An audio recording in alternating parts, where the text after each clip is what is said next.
how do you handle with kids, teaching them about food and how that's fuel, but also kind of treading the water of not getting into weight loss with kids? So how do you handle those conversations? It's a subject that's really near and dear to my heart. Studies show that even preschoolers, 3 and 4-year-olds, think about their weight and image sometimes, right?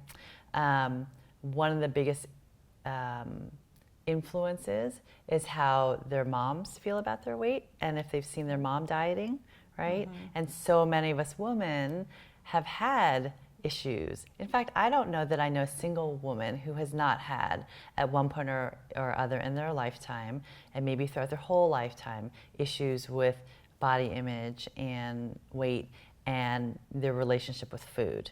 Right, so it's so hard for moms to talk about, and I always struggled with body image issues and food, and it's really only been in my adult years, probably even in my 40s, that I've learned to just let go and really have that healthy relationship with food.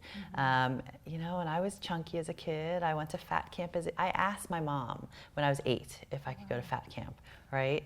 And my best friend in college, she killed herself she was bulimic, and it just was too much, right? So I bring all this with me, and then to my daughter, who is a little, her weight is a little bit higher than that I would say is really healthy for her. I don't ever want her to think about her weight and not love her body, but yet I think in having fear around this conversation, we create this taboo that we can't talk about. Well, let's get to a healthy weight, right? Yeah. And so I'll talk to Kenzie about, we all as a family want to be at a healthy weight for our bodies and be strong and feel happy and feel smart and whatever it is that, that they want to, that motivates them, right? For some, it's, can I run super fast down the soccer field, right? For Kenzie, it might be, can I get really good at folding all these origami and remembering the steps so I can teach my friend, whatever it is, right?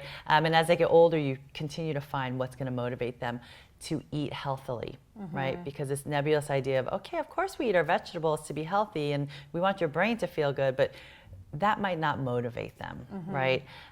But then whenever I talk about food with my kids, and my own kids and kids in the office, after I can find what that hook might be, right? We talk about, well, how are we gonna get there, right? I'm hearing that you're telling me that you wish that you could,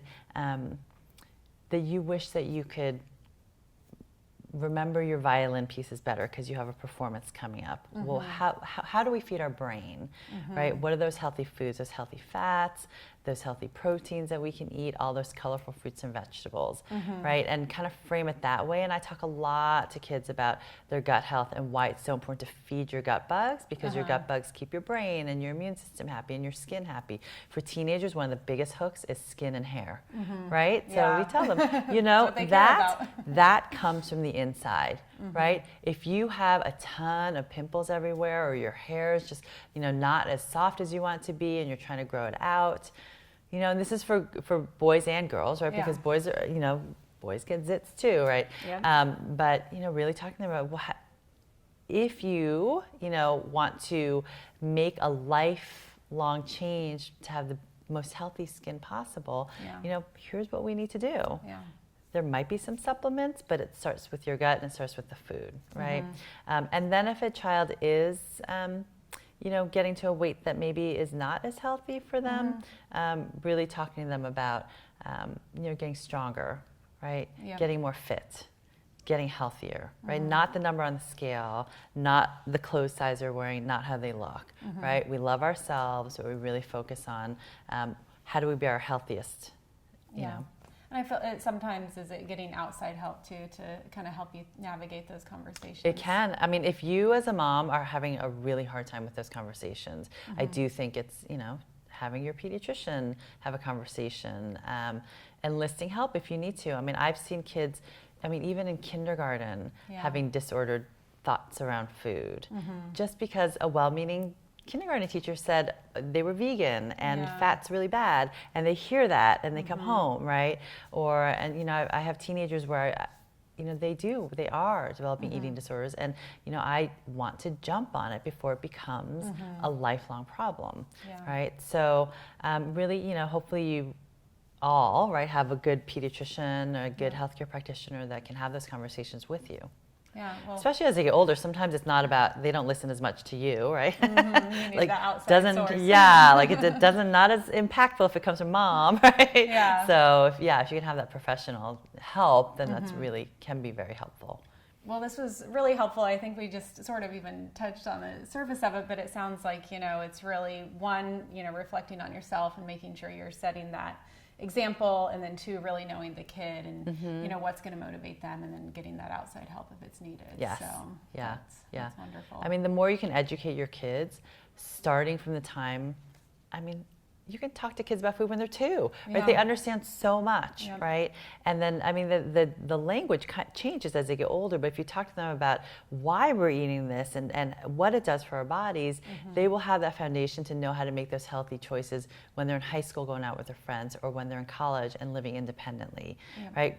They don't just learn in high school to make those healthy decisions. That starts when they're younger, and knowing that as they get older, yeah, of course, they're going to go to Starbucks, they're going to go to boba tea, they're going to eat those, fiery hot Cheetos at some point that you're cringing about, but they're going to do it, right? Yeah. And so rather than making that taboo and creating a lot of guilt around it, or anger or power struggles around it, just knowing, right, teaching them about, well, what does that do to your brain and your body? You make that decision because you are becoming a young adult, and this is what it takes. If you want to learn how to become a really responsible, healthy adult, these are the decisions that you have to make for yourself, right? Great. This was so helpful. Thank you, Dr. Elisa Song. And like Thanks I for having mentioned, me, a lot of the resources will be linked below. Great. Great. Thank you so All much. right, thank you. All right.